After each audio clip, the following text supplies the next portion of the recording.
From WXXI News, this is Connections. I'm Eben Dawson. Our connection this hour is made at the Susan B. Anthony National Museum and House, which has new leadership. For years on this program, you've heard Deborah Hughes talking about the legacy of Susan B. Anthony, discussing interesting details of her life and advocacy. Hughes retired last month, passing the torch to Allison Hinman, and they're both here this hour. This year's theme for the museum and its upcoming event is Get On With the Work. That's a reference to a famous statement made by Susan B. Anthony. Here's some of the context. Anthony's fuller statement was, "When I'm gone, pass by and get on with the work." A directive to her fellow travelers not to mourn her passing too long, but to get on with the work of women's rights and equality. Susan B. Anthony understood in her lifetime that no individual was going to be bigger than an entire movement for justice. So that inspires this question. What might Susan B. Anthony think the work is in 2026? The National Museum and House is for all people to learn and find inspiration. It is not expressly political. And yet Susan B. Anthony's name is often invoked in very political ways these days in regards to individual rights and freedom, women in the workplace, even abortion and reproductive health. And it can be controversial. There's a lot to talk about, and we're glad to have both the past CEO and the new CEO. Deborah Hughes, retired now, president and CEO of the National Susan B. Anthony Museum and House. Welcome. It's nice to see you in this new retired role. Are you embracing the retirement life? I'm loving the retirement You're life. loving it. It's nice to see you. Thank you for being here. Thank you. Allison Hinman is the president and CEO of the National Susan B. Anthony Museum and House, and this is the first of, I hope, many conversations. Welcome to you. Thanks for being here. Thank you for having me. So we're going to talk about a lot here. We do want our listeners to know that it is, as always in the winter, it's a big season for the Susan B. Anthony Museum and House. They've got an event coming up on February 11th. 6 p.m. dinner at the Joseph A. Floriano Rochester Riverside Convention Center. And that's always a big one. Allison, what do you want people to know about that event coming up here? Well, we hope that Rochester will turn up for the event. It's a wonderful opportunity for us to celebrate Susan B. Anthony's life and legacy, but also to share what the museum's been up to and to thank the Rochester community for all of their support. Tickets available now? Tickets are available now. What's the website? SusanB.org. SusanB.org. And WXXI is a media sponsor. We found this out late last night. It's not why we booked this program, but it is something that listeners should probably know that. So we are a media sponsor. And we'll talk more about that event coming up here. But let me kind of just start with this question of the work here. How did I do on the history of the quote there You got with Susan? it. Is that right? That's exactly right. I mean, she understood that as much as she was such an important figure, that no person should be bigger than a movement. And certainly there are moments where it seems that, you think about Martin Luther King, think about Susan B. Anthony, and it's easy to think, how is this movement going to be without this person? But to you, what does that quote mean, Deborah? What stands out to you from that sentiment from her? Well, people often think of Susan B. Anthony as an icon. She and Queen Victoria were the two best-known women around the world in 1900. That is an amazing thing to think about. It is an amazing thing to think about. But she used that role. It wasn't about her. It wasn't about her ego, which is how often people perceive it. She understood more than anyone. She's one of the first people to say that press was critical to a movement. So she said, get press when you can. Get good press if you can, but keep them talking. And so Susan B. Anthony knew for herself, if she could keep the press talking about human rights and issues that were important to her, that stirring people up was a part of keeping the movement in front of people and keeping them engaged. So I think that's such a classic statement of Susan B. Anthony, the organizer of, don't let it be about me. Get on with the work. How do you see it? Well, one of the things I always love to share, especially when we're working with school groups, is that she understood that the movement was bigger than her. And she understood she was the face of the movement, but also that it wouldn't happen without all the other people making a contribution. And she believed that no matter how small the contribution, if that's all someone could give to a cause that they care about, that is still significant. Well, I do wonder, with this theme of get on with the work, what that looks like in 2026. And I'm going to start with Deborah on this one, because I wonder if you now in your retirement, I mean, like, is it going to be guns blazing Deborah Hughes, or do you feel still circumspect in talking? Because over the years, when you and I have talked about some hot issues in the news, one of my observations on your leadership is that you understood that politics can inflect just about anything, but this is not an inherently political operation. This is something that is for all people, no matter your background, no matter your political belief. This is about education. This is about history. It's about local history. It's about certainly the effect on this country. And I thought you did a pretty remarkable job at talking about these sensitive things, especially when things like the Susan B. Anthony list comes up, which is not tied to you, and people see that and they don't know. So now that you're in retirement, how do you look at your tenure, and do you feel like politics pulls everything in, and do you feel that it's difficult not for things to become political? We've talked about how Susan B. Anthony was really nonpartisan. She believed that parties could engage you and support you and betray you and let you down, and that if you aligned yourself to a political party, it didn't make good policy. And I'm still aligned with that idea, that the idea is we have to figure out how to have a government where we can figure out good policies, and that's not a partisan activity. I am eager to be able to have opinions and to say things that I might be incorrect about, and have people not worry that that's going to somehow be damaging to the organization that I'm a part of. But in terms of partisan politics, I think that's not where I am. I'm much more about let's get on with the business of doing good government, electing people who care about respecting the Constitution, respecting our community, and choosing them not based on where they align themselves. Good ideas can come from any corner, right? Well, and any great policy is going to have unintended consequences. And that's one of the things we haven't always been good at. We can adopt a great policy, but we're going to have to keep looking at it and saying, okay, well, it caused this problem. We need to back off, or we need to change, or we need to adjust. We don't win just because we passed the idea. We have to keep making it better. This is something that George Washington and perhaps Susan B. Anthony have in common, that they had suspicion of just overtly tying one's identity just to a political party, no matter what that party was doing or not doing. Washington wrote about that when his presidency was ending. Susan B. Anthony, as you say, talked about the danger of just being partisan. And maybe that frees you up a little when you're the CEO and the president of the House to say, look, we're going to have ideas, but we're not inherently partisan because Susan B. Anthony wasn't partisan. That kind of free you up a little bit? I think so. I think that the fascinating thing for me in all the years at the Anthony Museum is that she just continues to be so relevant.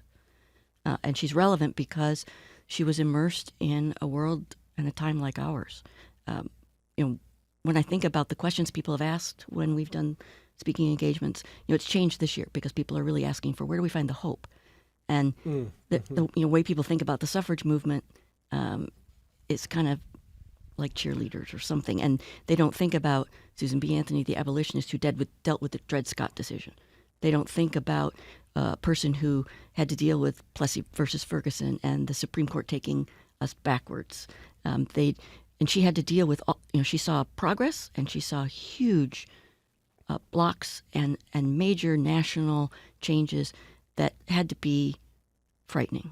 Well, you had this really, I thought, lovely conversation with my colleague Beth Adams back when you announced that you would be retiring. And I would encourage all of our listeners, find that listener. It's so good. Beth is so good.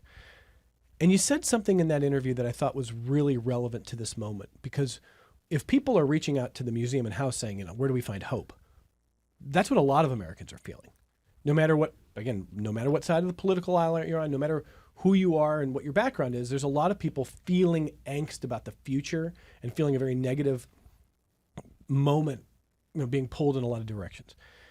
And I don't want to misquote you, but I think essentially what you said to Beth is that if Susan B. Anthony could find hope during her lifetime of some of the really, really hard setbacks for civil rights, for the rights of women, for the future of this country, that it's hard to sit here in 2026 and just give up, because she was a hopeful person. She was a realistic person, but she had every reason to feel defeated many times in her lifetime and career. Yeah? Correct. We get to the Gilded Age. Here's Susan B. Anthony literally traveling between New York City, where she's talking to socialites and doing fundraising for the cause. She gets on a train. She goes out to the wild, wild West. To me, it was like the image that I had when I was watching TV a couple of years ago. I've got 1883 and I've got the Gilded Age, the two TV shows. She's literally taking a train between those two worlds. Yep. And So she understands what's going on. And everywhere she goes, she asks the local community what's important to you. That's what you need to do as you're shaping your government. What needs to happen for you. She doesn't make assumptions about, here's the issues I'm bringing to you. But she's talking about, how do we get engaged? How do we build a good government? We're still an experiment. And I'm surprised we're still an experiment. And I think the Susan B. Anthony, people don't understand the depth of what she experienced and what she went through. And I brought up the Gilded Age in part because, when Ida B. Wells Barnett came to Rochester because she'd written the Red Record, and she's speaking, and Susan B. Anthony, it's a great conversation. Both Susan and Ida wrote about this in their biographies. Basically somebody stands up and says to Ida B. Wells Barnett, why are you here in the North? You should be in the South where they're doing the lynching. And Susan B. Anthony stands up and says, we're just as complicit. I'm paraphrasing now, but basically gives the case of Frederick Douglass's daughter being isolated in her school as an example of, here's Rochester committing the very sins we're talking about. We're thrilled that this year, coming for entertainment, is the woman who's been portraying Ida B. Wells Barnett in the musical Suffs. Ida B. Wells Barnett left that event at a church and stayed with Susan B. Anthony as a house guest, and came back again and stayed as a house guest. And so here you've got someone who's a generation and a half younger than Susan B. Anthony, who's one of the most significant leaders in the civil rights movement that was happening at the turn of the century in this country, but mostly in really exposing the injustice of the Jim Crow South and the lynching that's happening across America. And Susan B. Anthony, and where do they agree and where do they disagree, and how do they understand? Wells was radicalized and was at the forefront of the movement. At this point, Susan B. Anthony's in her 80s, and she's compromising sometimes, but she's still pushing. Wouldn't we love to have been in the House listening to those conversations? Gosh, yes. Yeah. So we're really excited that we're going to have this woman who's presenting Ida B. Wells Barnett and opening up that conversation. And the show is Suffs, as in suffragists. Yes, right? Correct. So again, we're going to get to that event coming up here. I mean, that's a big get for the museum and house. So when you hear your predecessor talking about the history, what's interesting to me, Allison, is that Deborah has said before joining the Susan B. Anthony Museum and House, she thinks about what she knew about Susan B. Anthony was like, I'm surprised at how little I know or how much I'm still learning. I want everyone in the audience thinking about this question. What do your kids know about Susan B. Anthony? What do you think you know? And coming into this role now, do you feel almost overwhelmed with the task? Do you feel like you've become a historian and a nerd about Susan B. Anthony? Absolutely. And when you mention what do kids know about Susan B. Anthony, that was my first exposure to Susan B. Anthony as well. Where'd you grow up? I grew up just outside of Skaneateles, New York. And I was actually Susan B. Anthony in my 4th grade wax museum. Oh, wow. So it was a really full circle moment for me to have an opportunity to intern at the Anthony Museum when I was completing my graduate work. And ever since then, I've been trying to come back. And when the deputy director position opened up in 2021, I knew I had to throw my hat in the ring. And here we are today. But some of the most knowledgeable people that come to the museum about Susan B. Anthony are our students. We have over 2,000 students a year that come and visit, and I'm always amazed at how much they know when I ask them, what do you know about Susan B. Anthony before we start a program with them? Do you think that New York State, from your understanding, does New York State educate on Susan B. Anthony better than the rest of the country? I mean, do we do enough here? I think that there's certainly a lot to talk about with the 19th century, certainly through the context of Susan B. Anthony, but we have schools from Maryland that do virtual programs with us every year, and those students are incredibly knowledgeable about her. They're learning about Susan B. Anthony and Frederick Douglass and really excited to engage in any type of discussion when we're doing a virtual tour with them. I do want to point out an email I got this morning, because the way that some students are going to be learning, the way that the world is going, a lot of people are turning to AI. And I want to read something to both of you because I thought this would be pertinent. And before I even do that, I just want to reference again something that Deborah Hughes has said, which is that it is important not to turn, even if Susan B. Anthony is a hero of yours, it's important to remember that she was a human being. And all human beings are flawed. We all are. No human being is a saint or an idol. We don't need hagiography. We need history.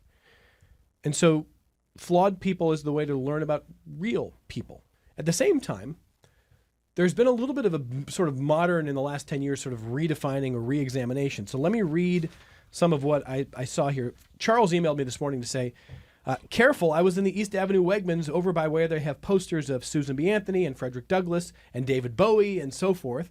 And I heard a woman unironically say, Susan B. Anthony is really problematic. I'm not kidding. So after I read Charles's email, I decided to ask various AI platforms about Susan B. Anthony. I'm going to read a couple. Here's what Google AI told me. Susan B. Anthony is considered problematic due to her racist views and exclusion of black women from the mainstream suffrage movement, particularly her opposition to the 15th Amendment, granting black men the vote, and her willingness to align with white supremacists to prioritize white women's suffrage, though she also had personal anti-racist moments and was a strong abolitionist, creating a complex legacy. And here's what Grok says. The assessment of Susan B. Anthony as problematic largely stems from her and other suffrage leaders' tactical decisions and statements regarding racial equality during the post-Civil War era. While she was a strong abolitionist earlier in her life, the specific disagreements over the 15th Amendment led to actions that are criticized today, particularly the exclusion of black women's priorities from the primary suffrage platform, end quote. So why I think this matters is a lot of people are going to use AI to inform themselves. And sometimes they're going to read that and they're not going to read any more. They're not going to go to the museum and house. And I wonder, I'll start with Deborah, what you think about those AI descriptions of Susan B. Anthony.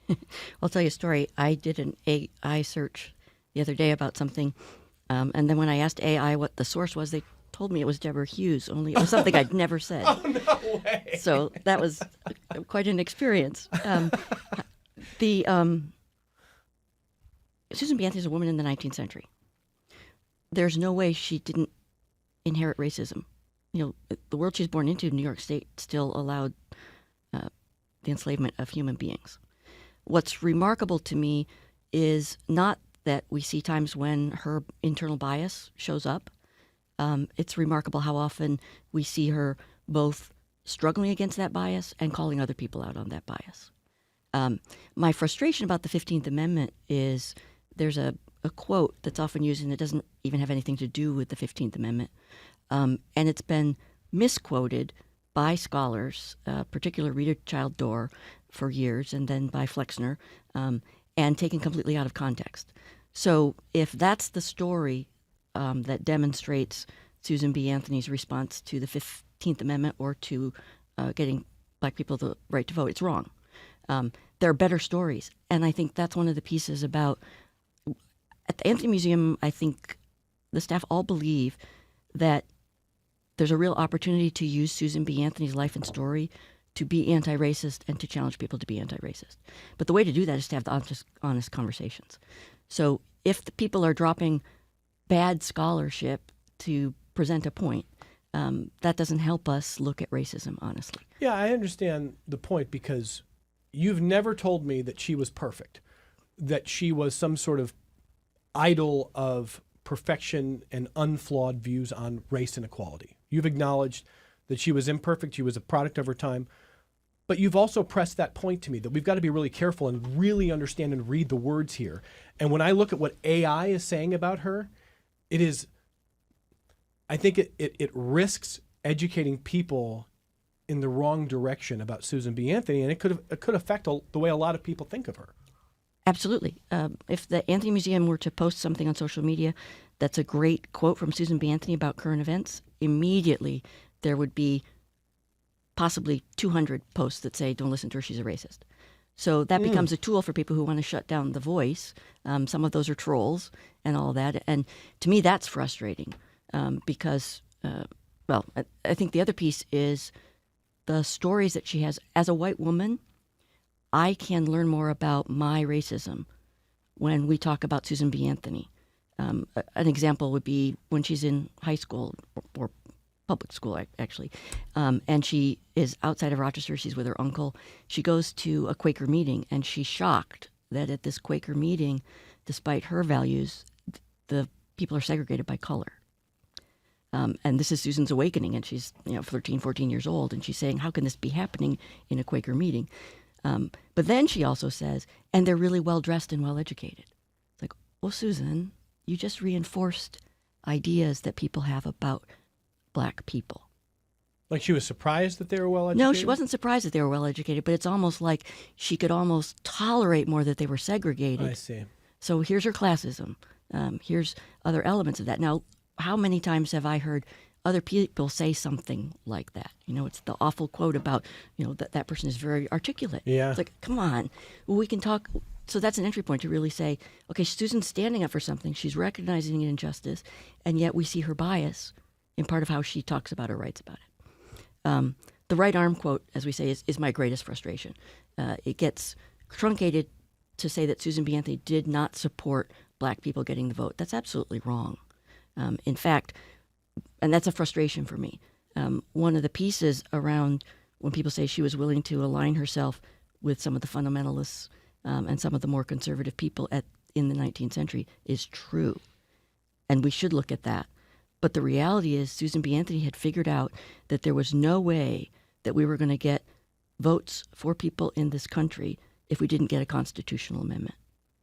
And so did she care if some white women wanted to get the vote so that they could make sure they outvoted black men and women? No, she wanted a constitutional amendment that said no person can be denied the right to vote, period. And so to say that she was opposed to black people getting the vote, that's absolutely wrong. Her opposition to the 15th Amendment, and she was very clear on this, was that it didn't give everybody the right to vote. It's the end of the Civil War. The American Equal Rights Association came together and said, we are now going to advocate to get black men the right to vote and all women the right to vote. And she's thrilled. They actually closed down the Women's Convention to join that movement. And it's shortly thereafter that this proposition comes up to say, well, we could get black men the right to vote now. And Susan does not believe that the Constitution or that the reconstruction of this country should be based on that compromise, period. And that's what she says. And she's very clear about that. It's not that it doesn't give black men the right to vote. She's all for that. She says it. She publishes it in her paper. She objects to it because it does not give black women and all women the right to vote. And I think that that's but what movements don't have to have moments when they decide to compromise? Right. But she also, and Frederick Douglass, in the 1880s, when he says, I wouldn't have supported that had I known that women wouldn't be right behind me at the time. At that moment, I think they thought the momentum was more freedom, more liberty. And the reality was no. So states in the South came back into the Union already knowing that they were going to suppress the black vote. So, Allison, I have no problem with people looking at that debate about whether or not Susan B. Anthony's position was wise or strategically sound or even morally sound. What I don't like is the way we can distill something into one AI tidbit and then go, well, sort of cancel her because she was on the wrong side of that moment, or she was against black men, or without seeing the whole person and recognizing the complexity. But that's what I fear. So you see students who are coming to you with pretty good base of knowledge at a lot of different ages. That's great. I'm worried about society oversimplifying and canceling and casting out even Susan B. Anthony. And I'm going this is not a healthy development. What do you see? So what I would hope is that people would come visit us at the museum, because this is the type of discussion that our docents really want to have with people. We had a school group from Texas come up and visit their college students. They knew about the right arm quote that Deborah has referenced. And so what I asked them when we met with them is, what do you know about Susan B. Anthony? And then as we moved through the house, we started to have discussions about how much more nuanced this history is and how complex. And at the end, we did ask them, has your perception of her changed? And we talked a lot about cancel culture and how do you lift up something good that someone's done, but that it's okay to still hold them accountable for where they've fallen short in your eyes. And so I think that the discussions that we've been able to have with visitors has been really productive and really positive, and aligns with our mission in encouraging people to be more civically engaged. And as a public history institution, it's our responsibility to share the truth and to provide multiple perspectives for people to come up with their own conclusions. You don't need my stamp of approval, but I would just say good on you for recognizing complexity. It's one of our missions here. People are all flawed. If we're going to be in the business of canceling, I'm going to be canceled. We're all going to be canceled eventually. And if we're canceling Susan B. Anthony, it's going to be a short list of people uncanceled. I just bring that up because I worry about the age of AI education. That's all. So I'm really glad to hear that, because our listeners did not hear our guests say what you heard from AI was untrue, and she was had a clean, perfect record of perfectly advocating for all rights all the time. It was a record of compromise, growth, evolution as a person, recognizing certain biases, sometimes overcoming, sometimes falling short, but certainly not the distilled version of the AI, she was racist, so that's why people are canceling her today. And that's just not a good way to look at her history. So I appreciate that very, very much. We're going to take our only break. And when we come back, we're going to talk about this event that's coming up. We're going to focus on the work ahead, because it is a growth agenda at the Susan B. Anthony Museum and House. Deborah Hughes had aggressive goals when she was the CEO and president, and I'm sure Allison Hinman does as well. And we're going to talk about where we're going next. That's all coming up on Connections. Support for your public radio station comes from our members and from Mary Cariola Center, supporting residents to become active members of the community, from developing life skills to gaining independence. Mary Cariola Center, transforming lives of people with disabilities. More online at marycariola.org. And Excellus Blue Cross Blue Shield, providing members with options for in-person and virtual care, creating ways to connect to care when and where it's needed. Learn more at excellusbcbs.com. This is Connections. I'm Evan Dawson. So, Allison Hinman, President and CEO of the National Susan B. Anthony Museum and House. Get on with the work. What does the work look like in 2026? Well, we certainly have a lot ahead of us. We have a campus expansion that was launched by Deborah Hughes and a very ambitious board, and we have a really incredible board that is ready to pick up where we've left things off and continue on with fundraising to get this building built. We're going to be right on the corner of Brown and Jefferson, and we have really wonderful self-guided exhibition planned that will get into more of the complexity of the 19th century and these social movements, but also allow us to better showcase our collection, provide better storage, but welcome more people as well. So that is the main project ahead. And you had a pretty ambitious fundraising goal, Deborah Hughes. We all do, by the way. WXXI does. How do you think it ended up for you? So we've raised $16.5 million toward the building.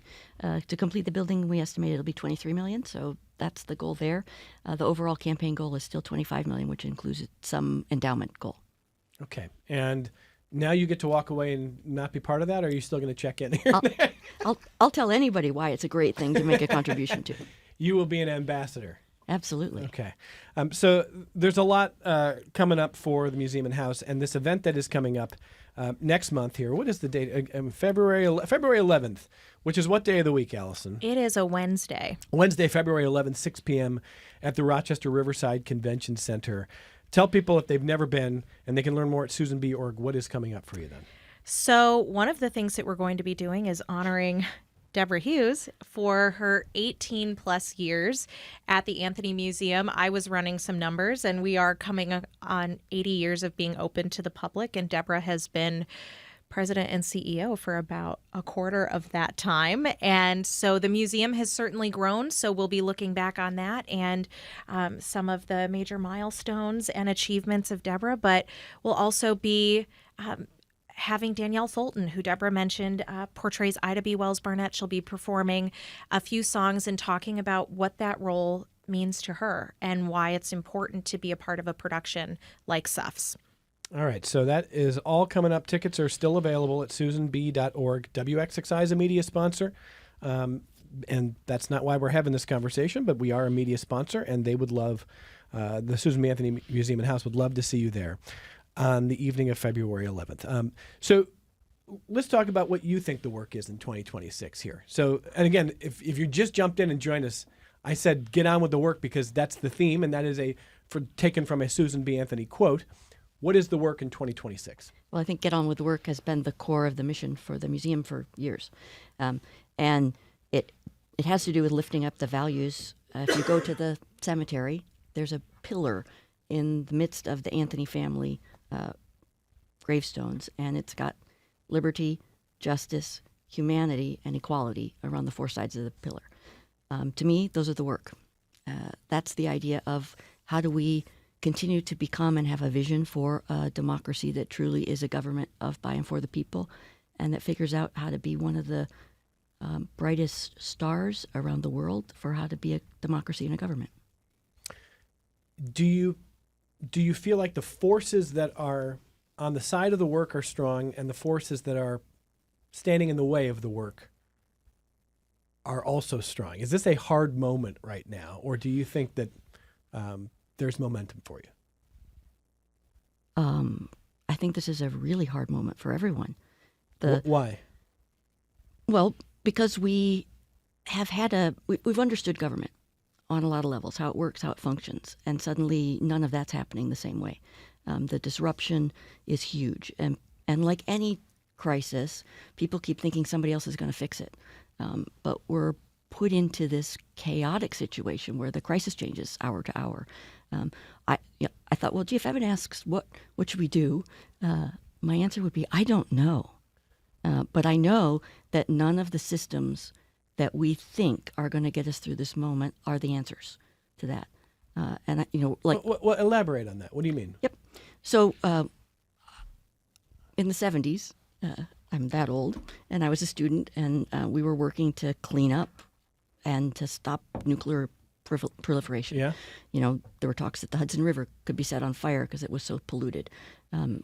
We saw air and people getting asthma and all kinds of conditions. I'm amazed at how the country came together and how we improved that. And we have to give some credit to Richard Nixon for making some of that happen. It used to be that it felt like we were building and moving ahead. And if a party pushed something ahead, they would continue to build on it when it was their turn. We've never had this kind of switch where it's like there's two teams and the new team's going to come in and disassemble all the progress that's been made, all the things that have happened. That's the most insane way to run a government. A museum is a place where you're always building on the knowledge base that people have, the understanding that people have, and you get better because of that. And I think good government is based on a certain amount of stability. And I think if we're going to go into an era where one team says this is what we're voted in for, and the other team says, well, this is what we're voted in for, and they just tear apart the good work that the other, and more than a third of the country has no connection with either team. So that model just isn't working for us anymore. Mm-hmm. And I don't know what the model is. Yeah, I was just reading a Pew survey on neighbors.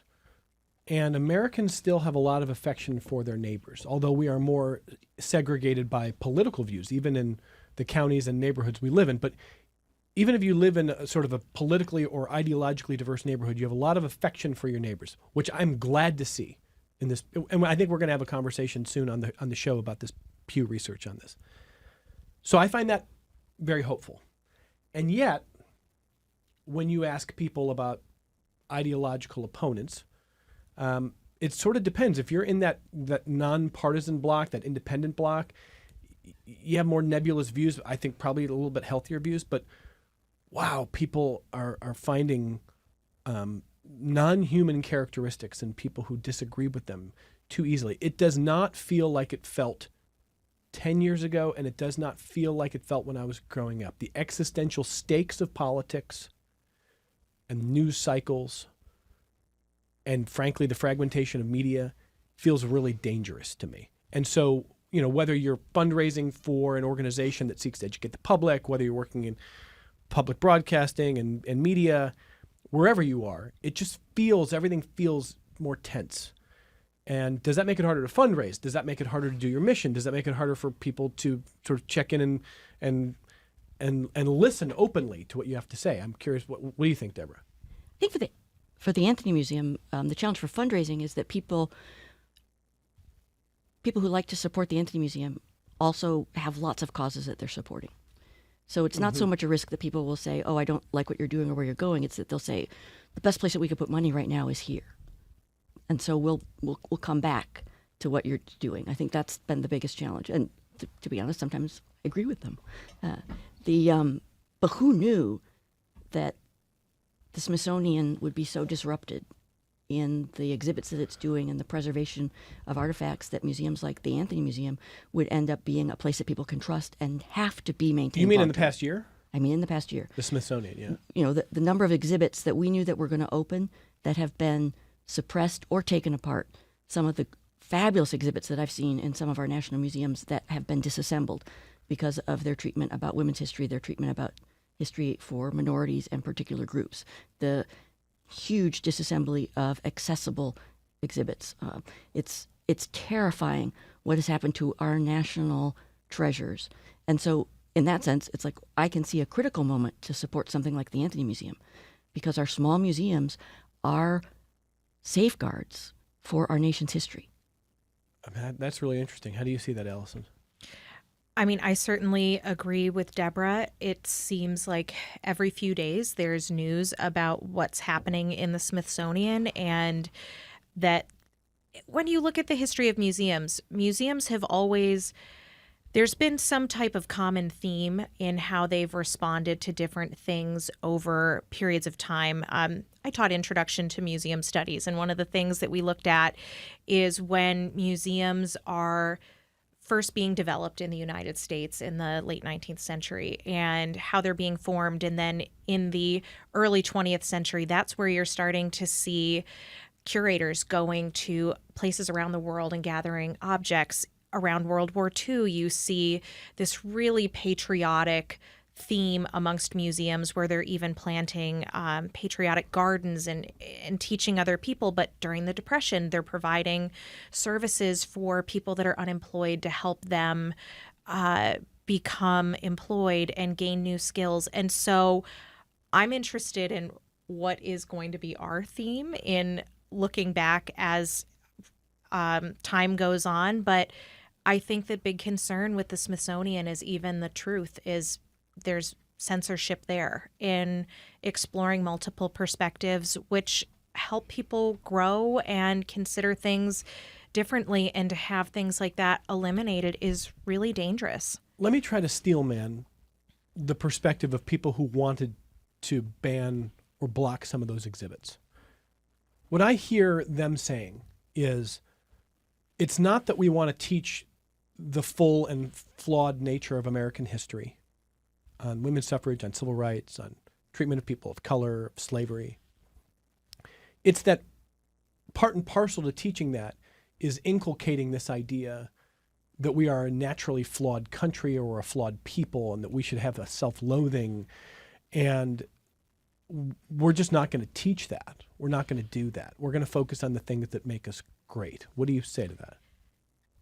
I think that you have to have both. I think to be great, you have to take the lessons from the past and make sure that you're not repeating those things. And I think, often on tour, we're talking about why everybody wants to know, why couldn't women vote? Why was that so dangerous? And I think that there is some feeling that if you share power, somehow it means you have less, which I don't think is true. I think that it's really important that we highlight the complexities of our past, because it is going to help us inform how we're moving forward in the future. What do you think, Deborah? So you saw me smile. I did see a kind of a visceral reaction there. Because you brought me full circle back to my theological training. My studies in seminary were mostly biblical studies. And the Bible is just about this discussion that we're having all over again. If humanity thinks that we can dig ourselves out with power or wealth or ego, that's the great flaw of humankind. We dig ourselves out with compassion and grace. And a nation that can't understand that can't understand ourselves as flawed, that can't that thinks that somehow it's just the Tower of Babel story all over again. And if anybody thinks that the way to become a better human being or to become a better society is to pretend that we are not flawed, they've missed the whole point of the story. But they would say, I think, yeah, but we've got kids who are growing up hating this country, hating themselves, or being taught to view this country as a flawed project inherently, that is morally malignant, and that is a result of some of this teaching, and that's got to be corrected. We don't see that in the kids that come to the Anthony Museum at all. I think that, well, we've got kids who are terrified because, if you're a kid and you're worried about a bully at school, imagine if you're a kid and you're seeing bullies in the streets of Minneapolis. Imagine if you're, watching the events of January 6th, incredibly traumatic. We've got kids who have been in more than one situation of a shooting at school. We've got, I was shocked when we had an intern a number of years ago, and we're doing a whole tour, and I'm so excited, and I'm thrilled to be onboarding her. And I showed her the crawl space under the carriage house, and she said, "Oh, that's where we would hide." And I said, "What do you mean?" And she said, "Well, if there was a shooter." Wow. And it's like, this 16-year-old's It never been occurred spending to a you. 2-hour tour where I'm talking Right. that, and what she wants to know is, where do we hide if there's a shooter? Of course we have kids who are afraid to be a part of this country. We've totally missed the point about what we're teaching kids. And we should be teaching the huge strengths of this country. And there are huge, tremendous strengths of this country. And I think that's, and we can't lose that. So I don't buy the idea that teaching someone about the enslavement of people somehow, I think that's the road to becoming a better, stronger country. And and kids see that and understand that. And it helps them understand a world that is working to be better. You want to add to that? Yeah, I totally agree. It is not what we're seeing with the students that are coming to visit us. I had the privilege of doing a lot with the elementary schools that came to visit. And we have a program for our second graders called Got Rights. And they do a tour in the house, but then they come into our carriage house and they do a program where we talk to them about what rights they have, what rights they might want. And then we also talk to them about abolition. And at the end, we do an activity with them. There's different colored ribbons on chairs. And depending on which color ribbon is on the chair that they're sitting in, determines whether or not they get to participate. And at the end, we asked them how they feel about that. And we had one student that really understood that this was race and gender in the 19th century. She just got it. But it was followed up by another student. And he said that if he was going to be president and be responsible for making laws, he would want to dress up as a woman so that he would know if those laws were fair or not. And I said to him, so what I'm hearing is that you think it's important to think about people that aren't like us. And he said, yeah, we're all different, but we're all friends here, and it's important to be thoughtful.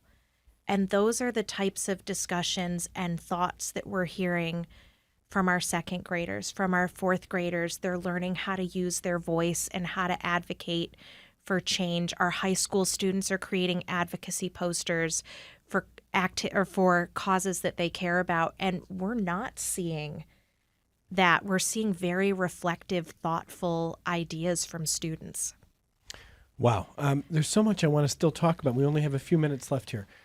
One thing that I wanted to just ask you briefly about, because you invoked your time as a minister. You're still ordained. I am. In Presbyterian and Baptist? Technically, my ordination is American Baptist. American Baptist. Mm-hmm. Okay. And so that might feel like a past lifetime, but you're still ordained. And I was listening to a conversation with James Tallarico, who is running for Senate in Texas, who is a Democrat, but also seeking to become ordained himself, and thinks a lot about the radicalism of Jesus Christ. And he's probably the single most interesting person I've ever heard in politics talk about Christianity, because he says modern Christianity focuses on a few passages that are wielded in political ways. And yet if you wanted to do it that way, you could use passages, like it's easier to pass through the eye of a needle than to get into heaven if as a rich person. I mean, I'm not quoting it perfectly here. You may have to correct some of my theology. But what I thought was interesting was the selective nature of quotation and the wielding of power, as opposed to the study of the person that we understand about Jesus and his actual radicalism, his desire to see all people treated fairly, the poor lifted up, the oppressed lifted up, loving your neighbors, loving your enemies. It's really hard to do. And all those years ago when you were ordained, I wonder if you think we're having healthy conversations about Christianity and religion these days. Every institution, whether it's political, government, has understood that the church could be a tool to be used, and has found ways effectively to use that tool. You had Susan B. Anthony and Frederick Douglass, who both saw it as the church as the greatest bulwark protecting slavery in this country. And yet, you had the Quakers and a lot of the revolutionaries, some of them from Rochester, like Walter Rauschenbusch, who's helping to disassemble the Gilded Era. I think when I went to the Anthony Museum, I still operate under the assumption that the church were the radicals who were really pushing through great social movements. Then I saw this incredible neighborhood where the anchor was the Anthony Museum, where there was no religion that tied people, where there was nothing that tied people together except the neighborhood. And I realized that community engagement on values that we believe in had much more power, and was much less susceptible to corruption and abuse. I think that the stories about Jesus are also the stories about how we understand God. And it's so ironic right now.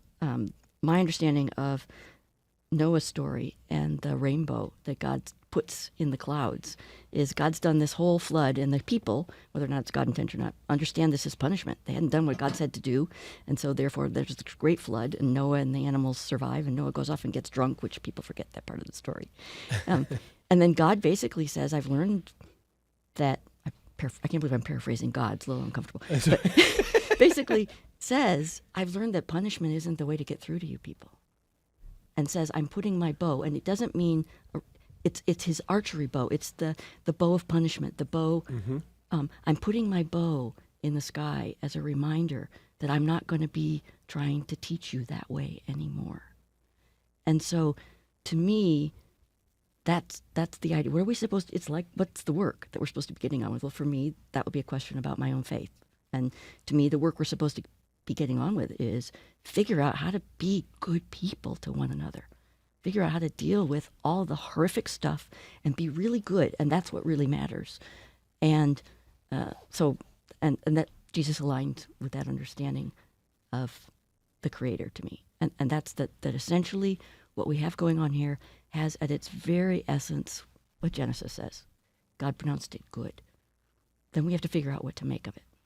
All these years, I didn't know I'd be asking you to come back and do Sunday school for us, but sometime. Come on back sometime.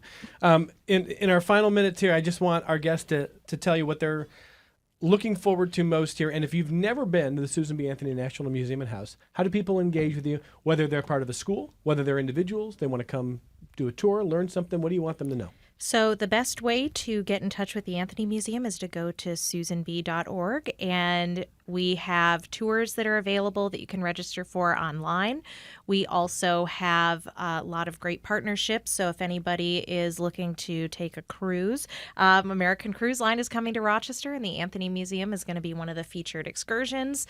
But you also can reach out about programming, and we have great lectures lined up for the remainder of the year.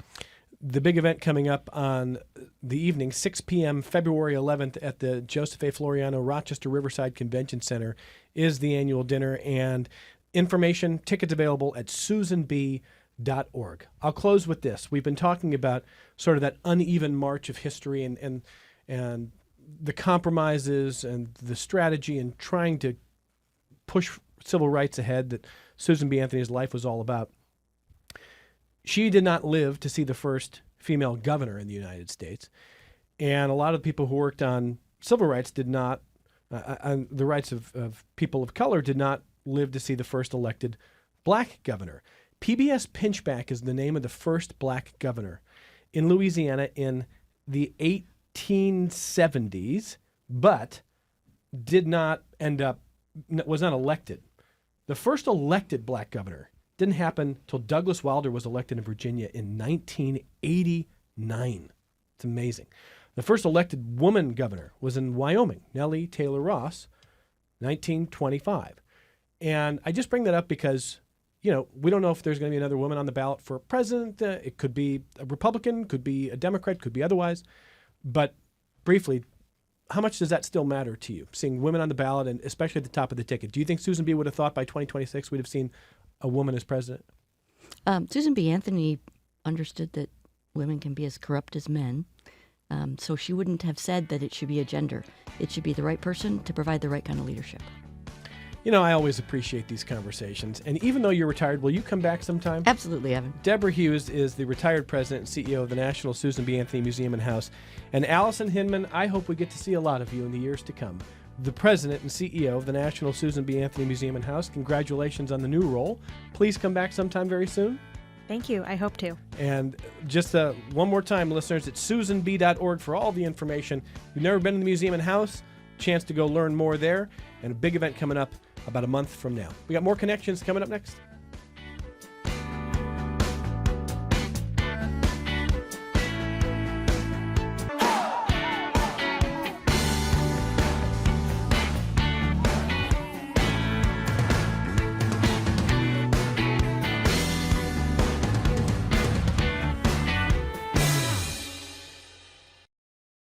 This program is a production of WXXI Public Radio.